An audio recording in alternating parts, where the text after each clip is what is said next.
Hello, and welcome to the Cryptocurrency News Channel. This is going to be a recap of the earlier stream. If you want to join me on the stream, check out the links in the title, in the description and in the comments below. Streaming on my backup channel, Good Free Photos channel. Also check out my other channel, Crypto Daily Updates. That's one great crypto update every day for all your crypto news. Also in the description and the comments. So let's actually get on with the news. So whales are actually accumulating ETH, and they're accumulating ETH very, very fast. And this is an analysis of the top 10,000 Ethereum addresses. So basically, whales have increased their Ethereum positions by more than $550 million in the past 6 months. And remember, whales only increased their Bitcoin total by 600 million all across all of last year. So whales are actually increasing their Ethereum position now faster than their Bitcoin position, meaning that they are extremely bullish on Ethereum. Otherwise, they're setting up for a pump and they're willing to dump. One of those two. But I think like a lot of them are for the long term, and Ethereum is very attractive to whales right now. And it does actually make sense because, I mean, Bitcoin, you don't have smart contracts or anything. If like Ethereum, you can actually build on despite its scaling problems.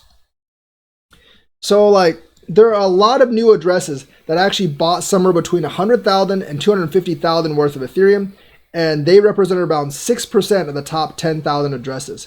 And combined, the new and existing whales have bought more than 650 million in new Ethereum purchases across the past half year. So that's a big, big vote of confidence in Ethereum.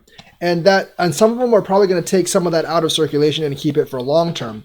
So that with Ethereum adoption among the enterprises makes Ethereum makes Ethereum more bullish than Bitcoin, definitely in the long term. So that's the good news for Ethereum. Whales are actually buying a lot of it. And some of that is going to be institutional. A lot of that is retail, but some of that is going to be institutional.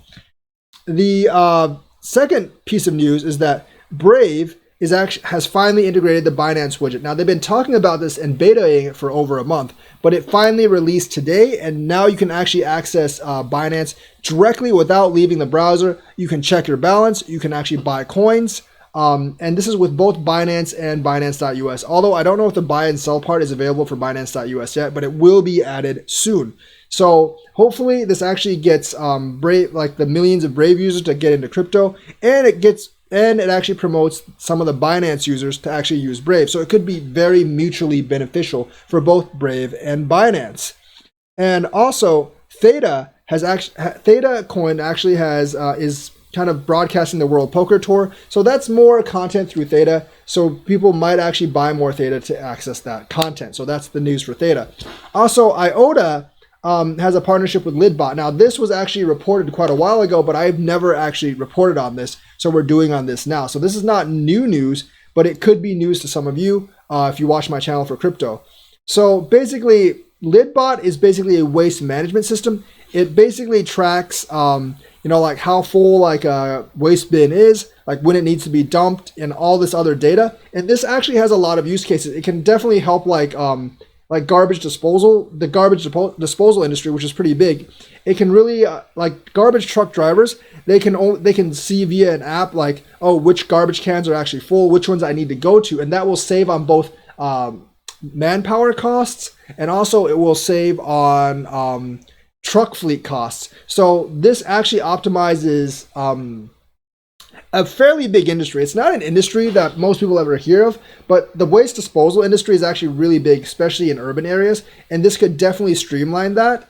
And this could be very, very attractive for companies that actually deal with that. It sends everything to Tangle, and it does use the Iota token to actually pass the data. So it could actually be very, very good for investors. It does use Tangle ID as the function to kind of transfer data on the platform. And this does use the Lidbot IoT sensors. And all the smart contracts that run on the decentralized ledger will make use of dedicated energy meters that communicate with one another. So this is just another big use case for Iota and IoT. Hopefully this actually spreads to other, this spreads in the industry, because I think it could result in a lot of efficiency upgrades for many of these companies. So that's the news for Iota. That is the update for today. Let me know what you think. Like and subscribe, and hit that bell notifications button. Thank you, and have a nice day.